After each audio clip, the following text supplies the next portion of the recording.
Well, as you're making your way back to your seats, if you're this is your first time here, maybe you're visiting with us. My name is Jeff. I have the privilege of being the lead pastor, and we've been walking through this series on foundations. It's understanding what we believe, so we know where we're going. We can get there, and we don't want to be derailed from that. But today, we're not going to hear from that. You're going to hear from. I know Pastor Alex and Donovan are good-looking preachers, but I gotta say today, I think it's going to be the best-looking preacher that we have. Yeah. My beautiful wife, Courtney, is going to be sharing the word this morning. And I just want to say, all you ladies in here, all the ladies in this place with style and grace, you look beautiful and lovely and great. And thank you for whoever got that. I appreciate it. But this morning, just before we even get started, I want to give you a warm central welcome in a minute. In just a minute, I want to show this video, just have a good time of laughter and some fun this morning. So if you would play that video and then give Courtney a warm welcome. RJ, come on, we're going to shoot this picture. What picture? The picture for Mom for Mother's Day. Now! Hello, now! I'm right here, Chris. Stop your yelling. So I set the thing up so that it can count down. It's a t-shirt. Put on a tie. It's my church It's for Mother's t-shirt. Day. Put on a tie. Whatever, Chris. Put on a tie! Bad. Okay. You got to get in close. Are you close enough? Get in.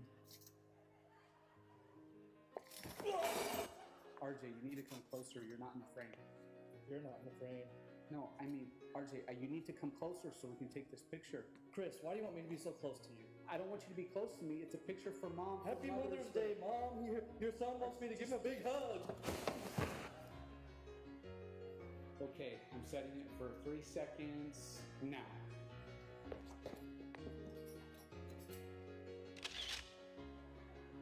Okay, RJ, we're shooting it again. Try to smile this time. I smile.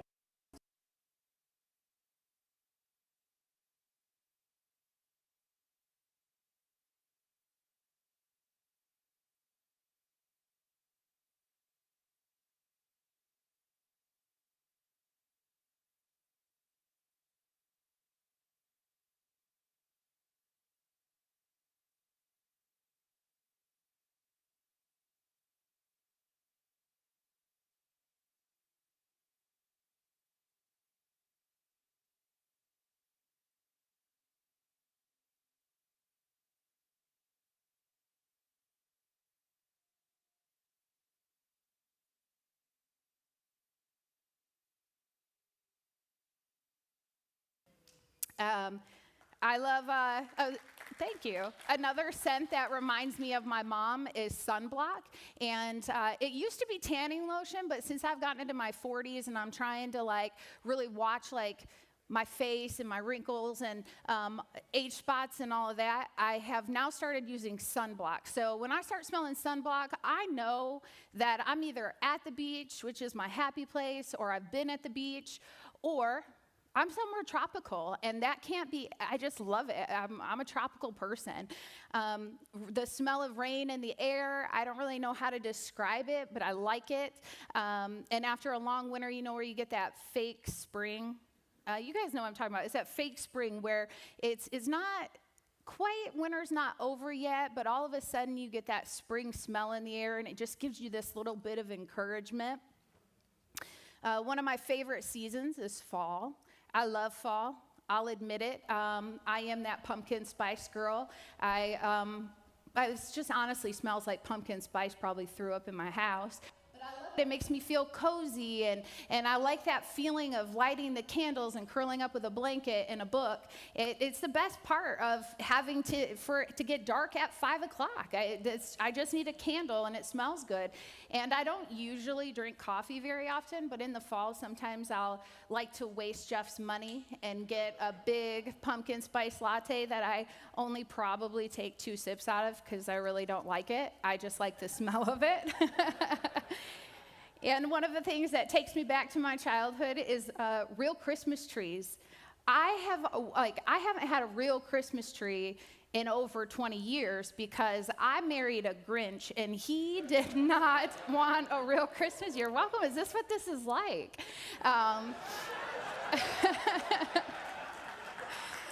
Finally! I married a Grinch. He didn't want a real Christmas tree. He didn't want to water it and have to keep it alive. And so it's taken me a little bit. I had to go buy some of those evergreen plug-ins, come to find out later they're toxic, but that's okay. We're getting past it. I'm still going to use them. And so I found a good one, but that's just because Jeff doesn't want to have that real tree. So my memories around a real tree revolve around my childhood. And this one's funny. This just popped in my head.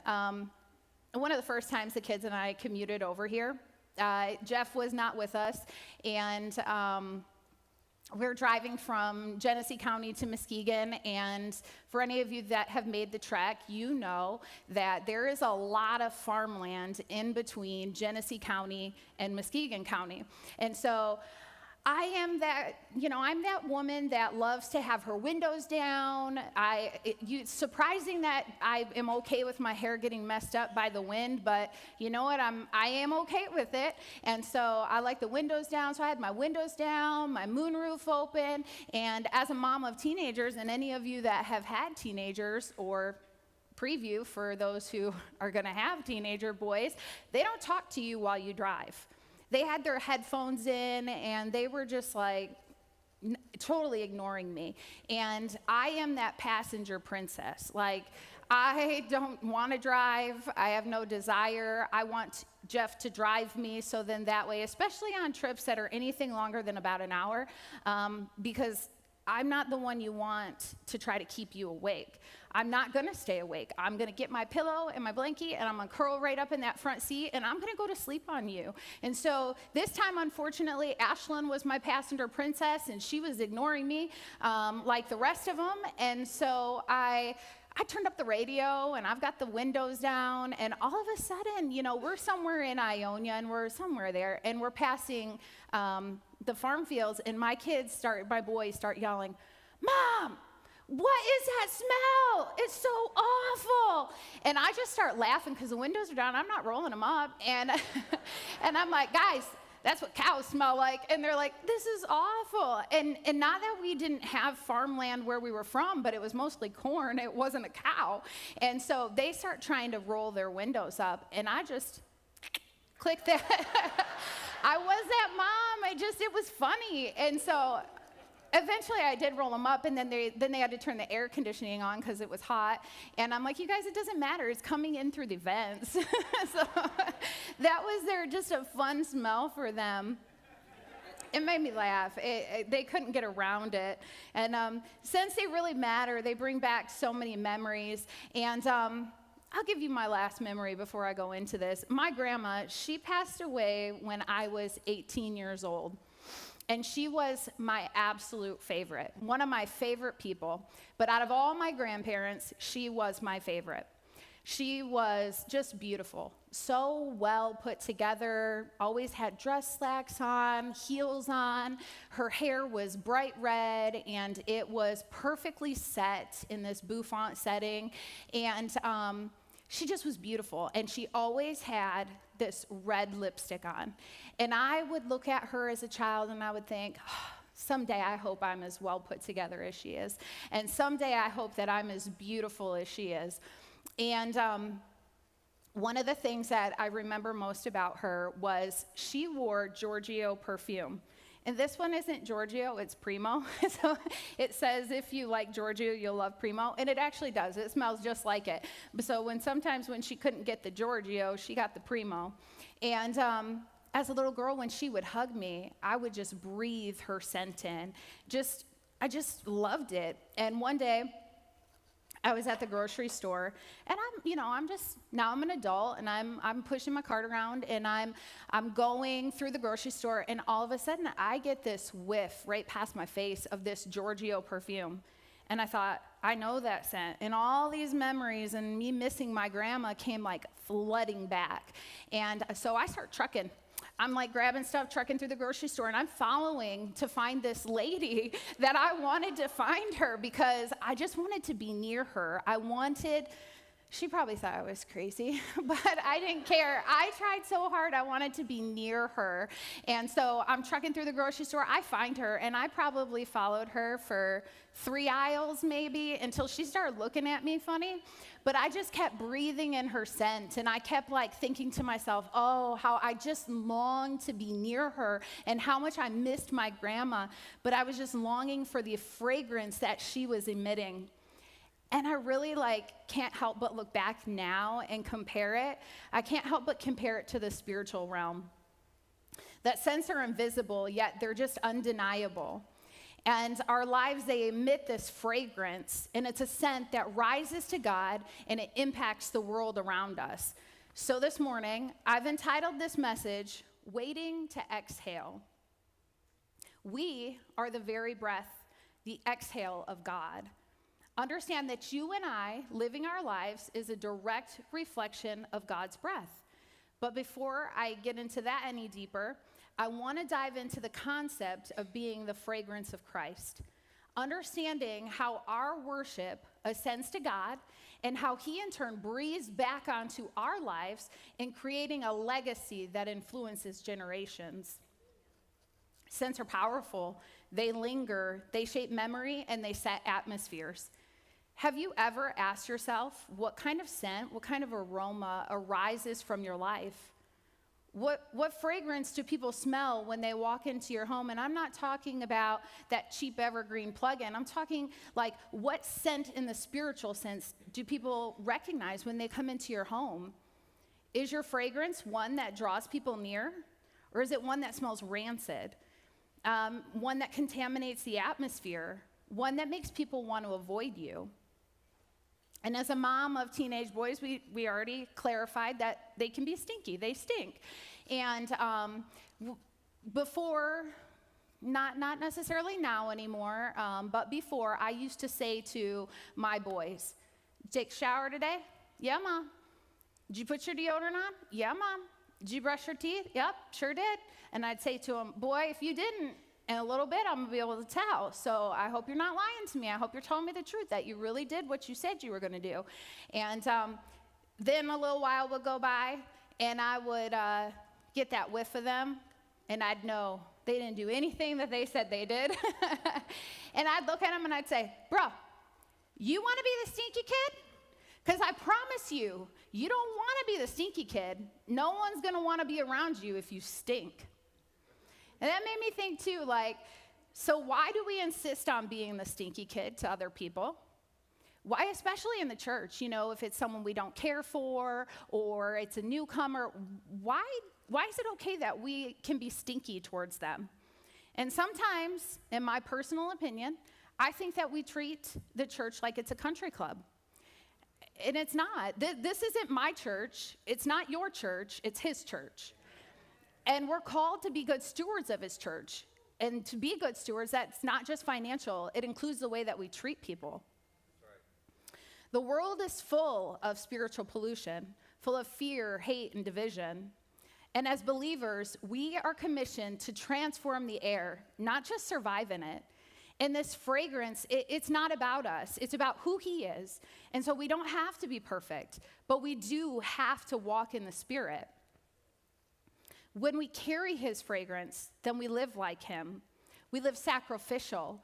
We're forgiving. We're loving. We choose to serve others. We live holy lives. Like an air purifier, we take in what is around us and we exhale something different. We exhale love, hope, peace, and truth.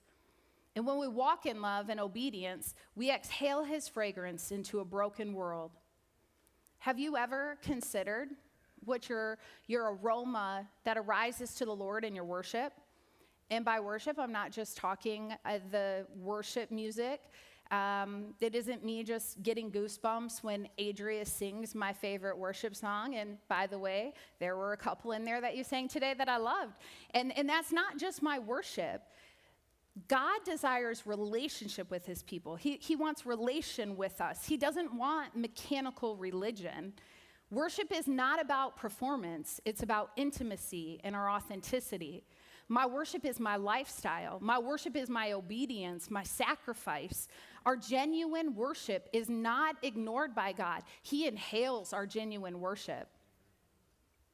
What we offer in worship, it rises, and what rises, God responds to. So waiting to exhale, this isn't passive. It's a divine rhythm of inhale and exhale between God and his people. We're not only exhaling something, we are part of something bigger than ourselves. We're part of this divine exchange, and God breathes in our worship. Then he exhales back his spirit, his favor, his guidance, and his commission. And in 2 Corinthians 2:14 through 16, Paul writes, he uses us to spread the knowledge of Christ everywhere. Like a sweet perfume, our lives are a Christ-like fragrance, rising up to God. But this fragrance is perceived differently by those who are being saved and by those who are perishing. And to those who are perishing, we are a dreadful smell of death and doom. But to those who are being saved, we are a life-giving perfume. Paul describes it as believers, we are the fragrance of Christ. Our lives, when aligned with God's will, emit a scent that is pleasing to him. This fragrance isn't about our personal achievements, it's about Christ living in us. And Paul tells us in Ephesians 5:2 that we are to live a life filled with love, following the example of Christ. He loved us, and he offered himself as a sacrifice, a pleasing aroma to God. And Christ's sacrificial love was a fragrant offering to God. And as followers of Christ, we are called to emulate this love. Becoming living sacrifices, those whose lives are a pleasing aroma to the Lord. And in John 20:22, Jesus breathed on his disciples. This wasn't just symbolic, it was empowering when he breathed on them. Worship creates space for God to breathe back on us. He breathes back his spirit, his direction, and his character. When God exhales, dry bones come to life. We don't just sing, we encounter. We don't just lift our hands, and we create a spiritual exchange. When God breathes into us, we must breathe back into the world.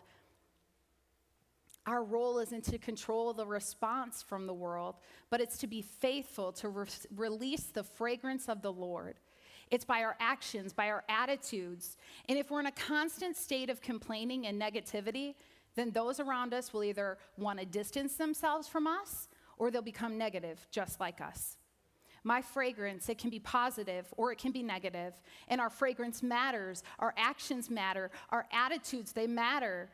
This is a fragrance that will flow onto our sons and daughters, whether spiritual or biological.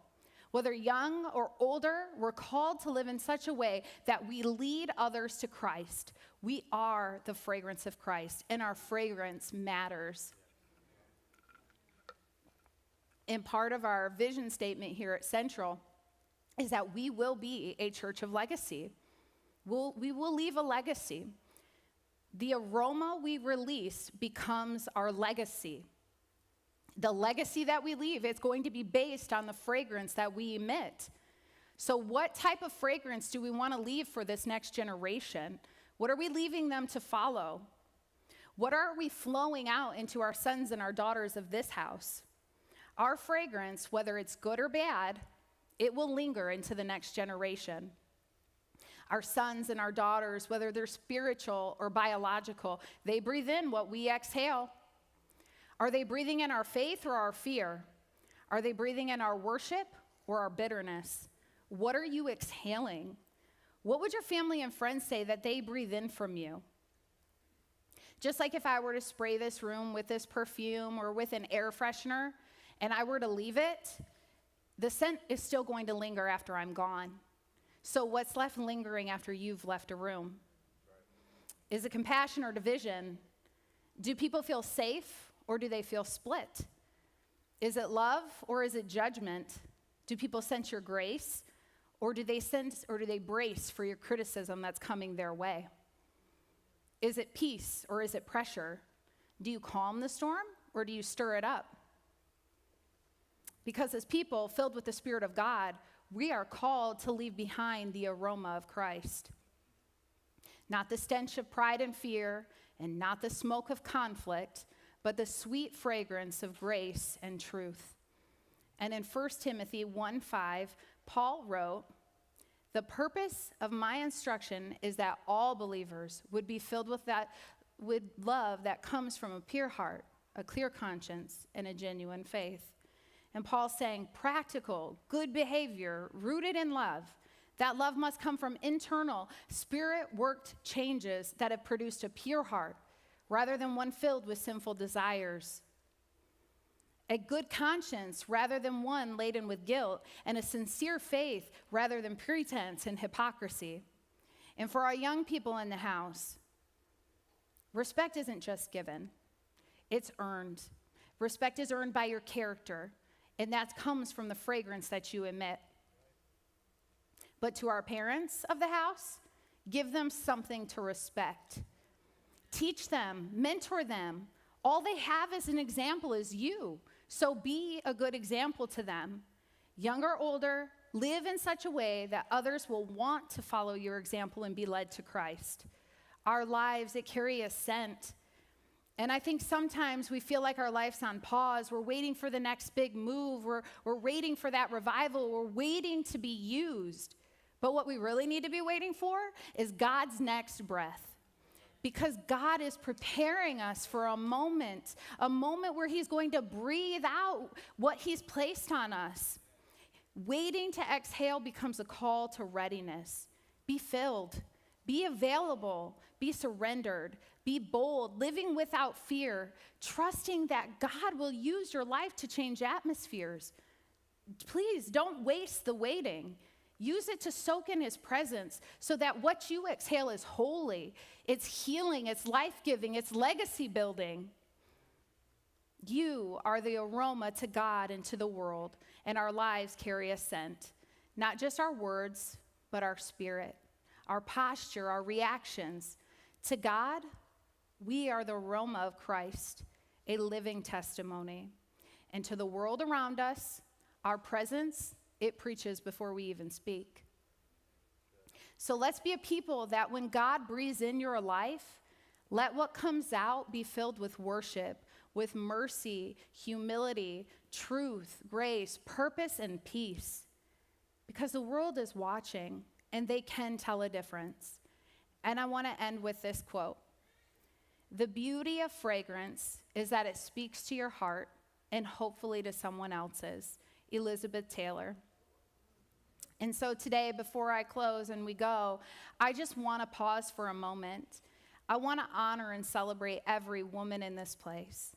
We honor the moms who are raising children in the day-to-day trenches of diapers, dinner, and discipline. To the grandmothers who are praying and still shaping generations.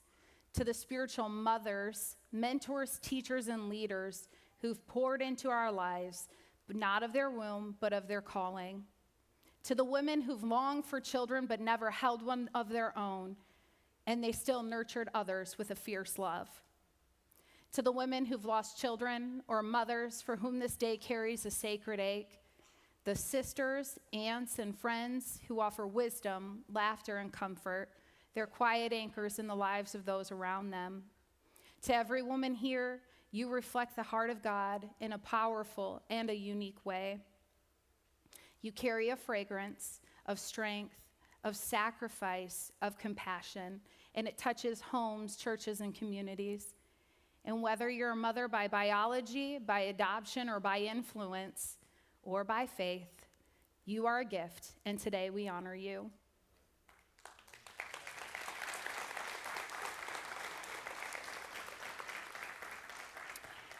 And for all the ladies in the house, we have a small gift for you. It's in the lobby as you walk out. It's just a candle, and there's a couple different scents, but it's a candle. And it's my reminder, what I'm wanting to remind you is that you are the fragrance of your home, and I pray that your life smells like heaven.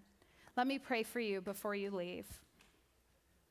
Lord, I just thank you that as we get to come into your presence and worship you, Lord, we surrender our fragrance and ourselves to you as living sacrifices.